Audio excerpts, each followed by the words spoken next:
भाई मैं हूं ना, टेंशन किस बात की? तुम्हें यही टेंशन है ना सर, क्लास 12th में हूँ, बोर्ड एग्जाम है अब की बार, और मेरा पॉलिटिकल साइंस सब्जेक्ट है, ठीक है, यही टेंशन है ना भाई, छोड़ दो। मैं आ गया ना।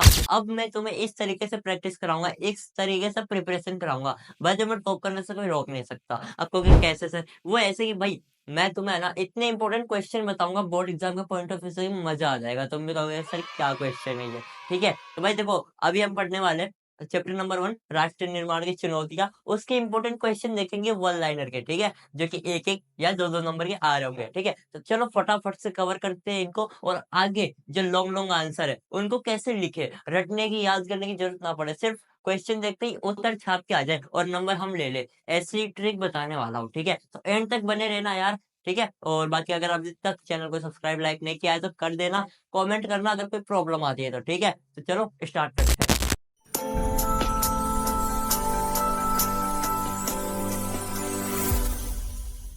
तो भाई बिना टाइम को वेस्ट किए देखते हैं हमारा फर्स्ट क्वेश्चन कौन सा है, क्योंकि हमें अच्छा खासा स्कोर करना है, तो फटाफट से क्वेश्चन देखते हैं। आजादी के बाद भारत में पहली चुनौती कौन सी थी? सर हमें पता है, आपने पढ़ा रखा है, हमारे जो भारत और पाकिस्तान का विभाजन हो रहा था उस टाइम तीन मुख्य रूप से चुनौती आई थी। चुनौतियां तो बहुत सारी आई थी, बट मुख्य रूप से हमें तीन देखने को मिलती है। वो तीन कौन सी थी? तीन कौन सी थी सर? वो तीन पहली थी कि एकता, एकता के सूत्र में बंधे रहना, ठीक है, बंधे रहना, एकता सूत्र में बंधे रहना, ठीक है सर।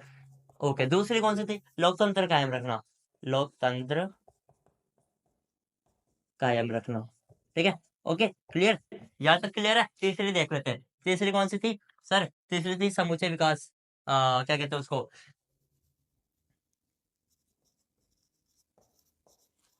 समूचे समाज का भला, समाज का भला, ठीक है, ये चीज। अब हमसे क्वेश्चन में क्या पूछ रहा है? हमसे क्वेश्चन में पूछ रहा है आजादी के बाद भारत में पहली चुनौती कौन सी थी? पहली कौन सी है भाई? एकता के सूत्र में बंधे रहना।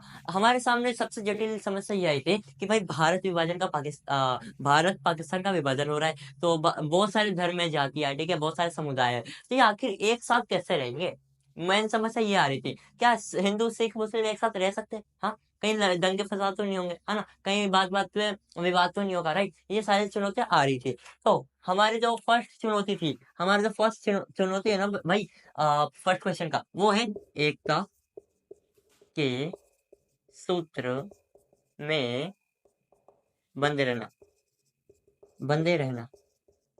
भाई भाई राइटिंग पे मत जाना यार, क्योंकि मैं बोल भी रहा हूँ लिख भी रहा हूँ, तो अच्छे से समझ लेना, ठीक है। राइटिंग पे मत जाओ, क्वेश्चन जबरदस्त है, इसको देखो। सेकंड क्वेश्चन क्या है? जिन्ना ने द्विराष्ट्र सिद्धांत का प्रतिपादन क्यों किया था? हमें पता है जिन्ना ने द्विराष्ट्र सिद्धांत का प्रतिपादन क्यों किया था। वो इसलिए किया था ना कि उसका पाकिस्तान मुख्य लक्ष्य था, पाकिस्तान एक अलग राष्ट्र बनाना था, इसीलिए किया था ना उसने। हाँ सर, इसलिए किया था। हमें एक क्वेश्चन अभी फटाफट प्रिपेयर कर लेते हैं, कौन सा? द्विराष्ट्र सिद्धांत का किसने बहिष्कार किया था? वो मुस्लिम समुदाय का था, हमें पता है, जिसे सीमांत गांधी के नाम से जाना जाता है। सीमांत गांधी, कौन सा गांधी? सीमांत। अब तुम कहोगे सर ये कौन सा गांधी जी आ गए? गांधी जी थे एक, महात्मा गांधी जी थे। भाई ये सीमांत गांधी जी के नाम से जाने जाते हैं, पता है कौन? पता है कौन?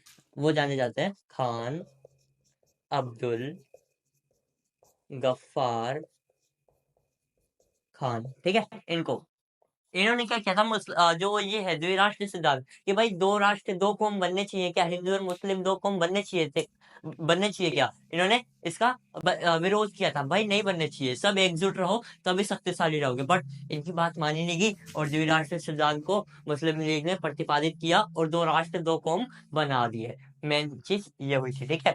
तो जिन्ना ने द्विराष्ट्र सिद्धांत का प्रतिपादन क्यों किया था भाई? तो इसका आंसर हमारा हो जाएगा, इसका आंसर क्या हो जाएगा सर हमारा? इसका आंसर हो जाएगा पाकिस्तान नाम से अलग राष्ट्र बनाने हेतु, है ना, राष्ट्र बनाने हेतु, ताकि मुस्लिम लोगों का एक अलग ही राष्ट्र एक देश रहे, ठीक है। इसलिए भाई बहुत इंपॉर्टेंट क्वेश्चन, मजा मजा आ रहा है ना भाई? मजा आ रहा है तो चलो बने रहो, अगले क्वेश्चंस को देखते हैं, सब्सक्राइब साथ में करते चलना। नजरें घुमा लो जरा सेकंड क्वेश्चन की तरफ, सेकंड नहीं थर्ड। ओके, रजवाड़ों के शासकों और भारतीय संघ के मध्य जजों की सहमति पर जो हस्ताक्षर करते थे ना, उसे क्या कहते हैं? मीन्स जो सहमति पत्र था ना, सहमति पत्र में लिखना भूल गया, ठीक है, कोई नहीं, पत्र, सहमति पत्र पर जो हस्ताक्षर करते थे ना, रजवाड़े, उसे क्या कहते हैं? हमें पता है कि जब भारत में रजवाड़ों का विलय होता है ना, तो एक सहमति पत्र पर हस्ताक्षर कराया जाता है। उसे कहते हैं हम क्या? उसे हम क्या कहते हैं? उसे हम कहते हैं इंस्ट्रूमेंट इंस्ट्रूमेंट ऑफ एक्सेशन, ठीक है? ऑफ एक्सेशन, ठीक है? क्लियर है? ये हमारा आंसर हो जाएगा, इंस्ट्रूमेंट ऑफ एक्सेशन, जिसे सहमति पत्र के पे हस्ताक्षर करवाया जाता है, ठीक है? भारत में आजादी के समय रजवाड़ों की संख्या कितनी थी? हमें पता है भारत में जो आजादी के समय रजवाड़ों की संख्या टोटल कितनी होती है? कितनी होती है सर? टोटल है ना 565 होती है, 565 होती है, ठीक है? बाकी सारे आसानी से मिल जाते हैं, 2-3 कुछ नखरे दिखाते हैं हैदराबाद और मणिपुर, जिनको बहुत अच्छे तरीके से भारत में मिलाया जाता है, ठीक है? और रजवाड़ों के विलय के लिए सबसे महान नेता जाने जाते हैं सरदार वल्लभ भाई पटेल जी, जिन्होंने बहुत मेहनत करी है रजवाड़ों को भारत में विलय कराने के लिए, ठीक है? तो ये हमारे इंपोर्टेंट क्वेश्चन थे। बढ़ते हैं आगे क्वेश्चन की तरफ।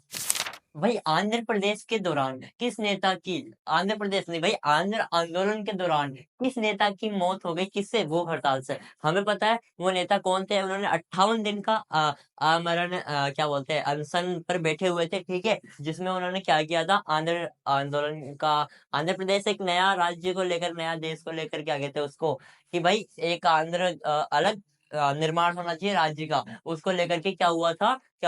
आंदोलन किया था इन्होंने, भूख हड़ताल किया था, ठीक है? तो वो कौन थे पर्सन? वो पर्सन कौन थे भाई? वो पर्सन थे श्री पोटी रामुल्लू, ठीक है? रामुल्लू, ये वो पर्सन थे जिन्होंने 58 दिन तक अनशन पर बैठे हुए थे, भूख हड़ताल पर बैठे हुए थे, क्या लेकर के? कि भाई आंध्र को है जो अलग से राज्य निर्माण करना चाहिए, ठीक है? ये चीज है। नेक्स्ट क्वेश्चन है, हैदराबाद का विलय भारत में किस प्रकार हुआ? भारत में किस प्रकार हुआ ना? भारत में किस प्रकार हुआ, ठीक है? हमें पता है हैदराबाद जो था उसके शासक को निजाम कहा जाता है। क्या कहा जाता है सर? निजाम कहा जाता है। ओके, निजाम कहा जाता है।